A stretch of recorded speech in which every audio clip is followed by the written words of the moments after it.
Se expanden las consecuencias de la guerra contra el régimen islámico. Europa no solo anunció el reforzamiento de la operación Aspides en el Mar Rojo, el Golfo Pérsico y el Océano Índico, también anunció su disposición a una mayor cooperación con los Estados Unidos. Y el primer ministro británico, Keir Starmer, anunció una participación más activa y aseguró que cazas británicos han interceptado con éxito bombardeos iraníes. Vamos en breve por más detalles. Soy Jenny Pérez aquí en Berlín. Les sacamos. En medio de todo esto, Donald Trump confirma que Estados Unidos destruyó 9 barcos de la Marina del régimen iraní, además de gran parte del cuartel general naval de Irán. Dijo que todo el mando militar iraní, a excepción de la Guardia Revolucionaria, había desaparecido. El primer ministro de Israel dijo que su país intensificará sus incursiones contra Irán después de que un ataque con misiles contra una sinagoga en Jerusalén matara a 9 personas. Benjamin Netanyahu dijo que estaban corriendo a los refugios cuando el proyectil impactó. Y el régimen islámico no se rinde tras la eliminación de Ali Khamenei. Un triunvirato de funcionarios islámicos liderará a Irán hasta el nombramiento del nuevo líder supremo. Aseguran que responderán con fuerza a las nuevas oleadas de ataques estadounidenses e israelíes.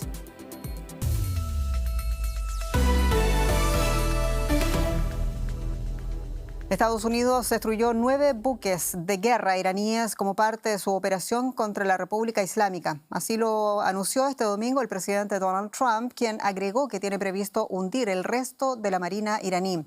En una entrevista concedida a la revista Atlantic, el mandatario afirmó que está dispuesto a negociar con los nuevos líderes iraníes. Según Trump, los ataques conjuntos de Estados Unidos e Israel cobraron la vida de 48 líderes iraníes, incluyendo al ayatolá Ali Khamenei. Estados Unidos también afirma haber destruido al cuartel general de los Guardianes de la Revolución como parte de más de 1.000 objetivos en suelo iraní.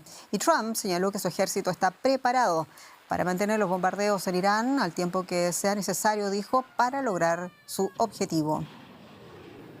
El periodista José Díaz Briceño tiene más detalles de esta situación allá en Washington. José, ¿qué más se ha dicho allá en Washington sobre una eventual vía de negociaciones con el régimen iraní y la presión militar de los Estados Unidos? Trump dijo que la guerra contra el régimen islámico podría durar un mes.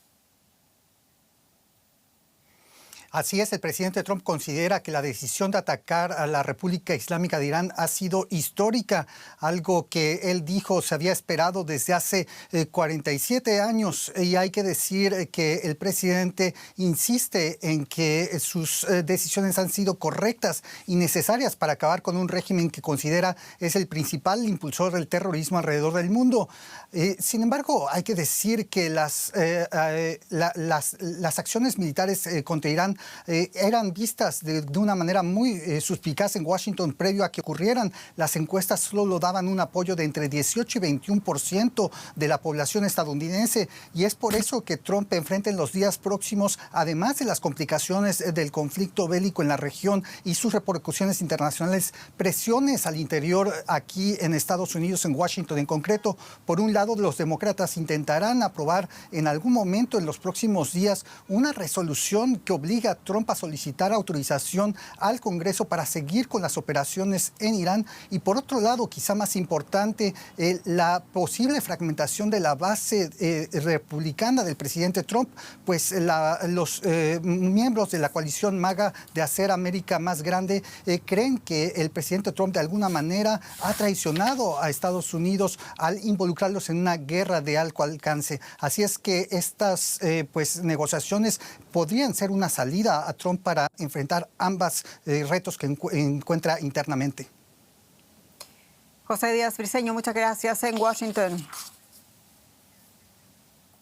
Y hasta ahora la respuesta del régimen iraní habría dejado al menos 13 víctimas mortales en bombardeos contra varios países de la región, incluyendo Emiratos Árabes Unidos, Qatar y Kuwait.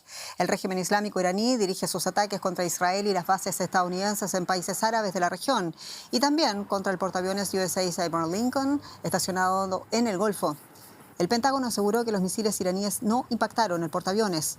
Los ataques iraníes también alcanzaron una base naval de Abu Dhabi, que albergaba a militares franceses. Según las autoridades, no se registraron víctimas. Y han sido horas difíciles también en Israel, de las que veremos o queremos hablar con la periodista Maya Sivinovich en directo desde Tel Aviv. Maya, muchos saludos. Al finalizar este domingo, ¿cuál es la situación en Israel y qué lectura en general se hace de la incursión del gobierno contra el régimen iraní? Hola Jenny, efectivamente como dices hoy ha sido un día muy difícil. Después de que se diera la noticia ayer en Israel, se dio muy temprano relativamente al resto del mundo de la muerte del líder supremo Ali Khamenei. La mayor parte de la población aquí apoya el ataque iraní contra Irán, conjunto de Estados Unidos e Israel.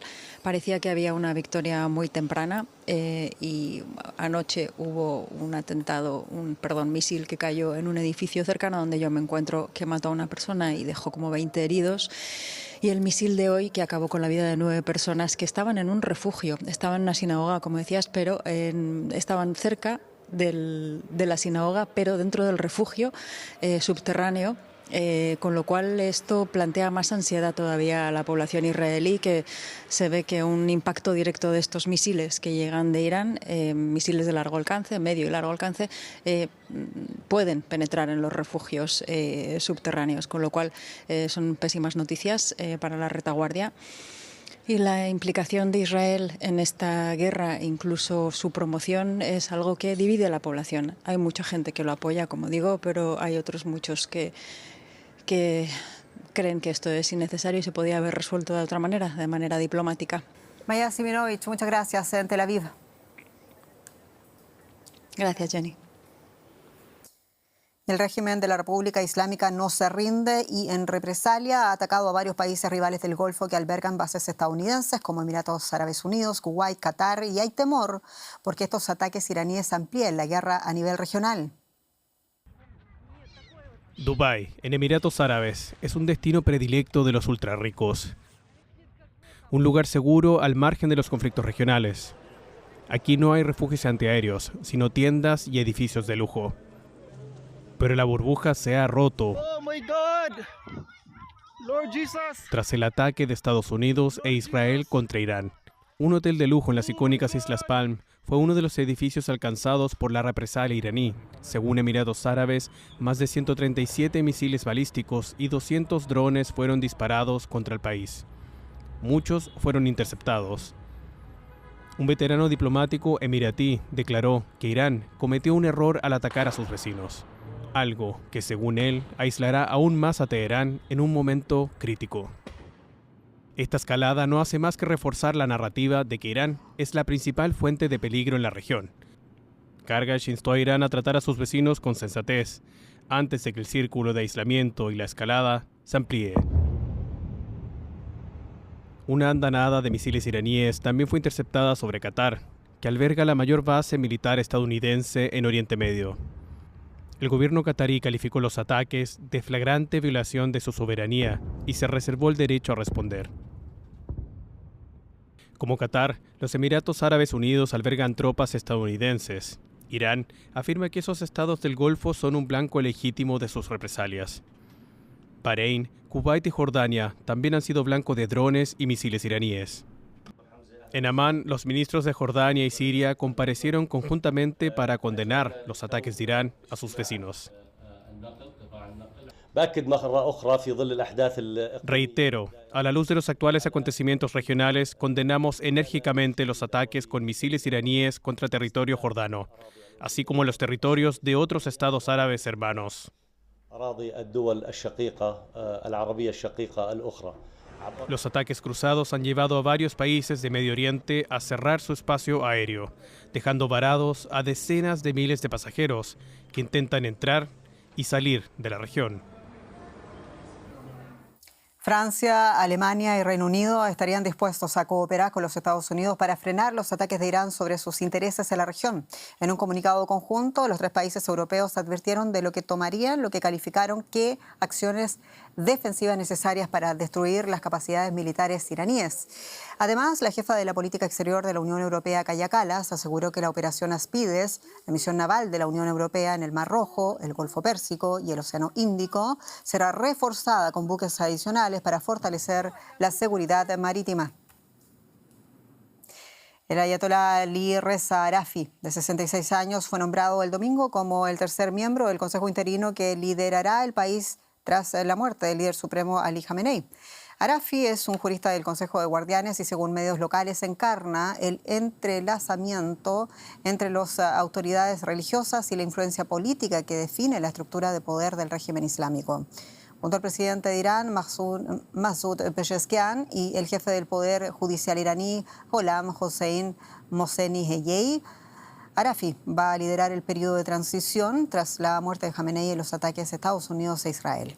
Es la segunda transición desde la Revolución Islámica en 1979.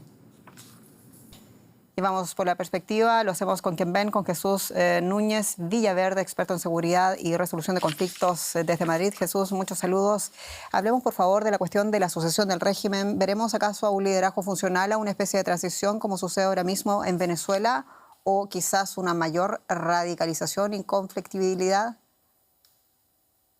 Creo que se tardará todavía un tiempo en definir quién puede ser el nuevo interlocutor en nombre de Teherán, porque de momento ese triunvirato es más bien una instancia transitoria y en su momento la Asamblea de Expertos, los 88 miembros de la Asamblea de Expertos, tiene que elegir al nuevo líder supremo que tiene en su persona todos los poderes realmente, no solamente ejecutivo, sino también legislativo y de las Fuerzas Armadas. Para llegar a ese punto tiene que haber un acuerdo entre diferentes facciones que no siempre ven las cosas del mismo modo, y tenemos que pensar que ahora mismo los llamados guardianes de la revolución, los Pasdarán, han crecido muchísimo durante el periodo de Jamenei y que por lo tanto van a tener una capacidad enorme para imponer seguramente a un candidato que cabe imaginar que va a ser más radical todavía de Ali Jamenei y que por lo tanto desde ese punto de vista es difícil imaginar que eso vaya a llevar a algún tipo de acuerdo, de diálogo, de interlocución con Estados Unidos. Más bien cabe pensar que de momento hacia lo que va Irán es hacia un intento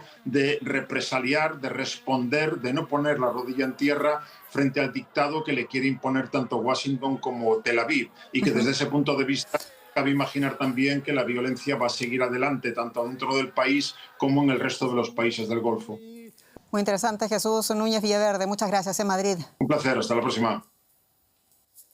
Y la guerra en Irán es también la guerra de dos facciones del Islam, los chiitas y los sunitas. Y el régimen islámico de Irán es un régimen chiita. Los seguidores chiitas han protestado en todo el mundo indignados por el asesinato del líder supremo iraní. Uno de esos puntos es Pakistán, donde cientos de ellos irrumpieron en legaciones diplomáticas de Estados Unidos. Sucedió también en Irak. Ha habido enfrentamientos y muertos. Este es el momento en el que manifestantes proiraníes irrumpen en el consulado de Estados Unidos en Karachi. Cientos de personas asaltaron la delegación diplomática tras los ataques de Estados Unidos e Israel contra Irán. Una multitud, mayoritariamente jóvenes, intentó acceder al edificio, pero fue dispersada por la policía y las fuerzas paramilitares, cuya respuesta dejó varios muertos y decenas de heridos. Hasta ahora hemos recibido 50 pacientes, 8 ya estaban muertos y 1 falleció aquí, el resto eran heridos. La mayoría fueron dados de alta tras recibir tratamiento y otros 4 se encuentran en estado crítico en el quirófano. La mayoría de heridos presentaba lesiones por arma de fuego. Los manifestantes tomaron las calles en varias ciudades de Pakistán. Estamos aquí en Islamabad para protestar. Nuestro verdadero objetivo es enfrentarnos a los opresores. En India, miles de musulmanes chiitas se reunieron para llorar la muerte del líder supremo de Irán. Los hutíes de Yemen le rindieron homenaje en una multitudinaria concentración. En Bagdad, los iraquíes participaron en un funeral simbólico por el fallecido líder iraní.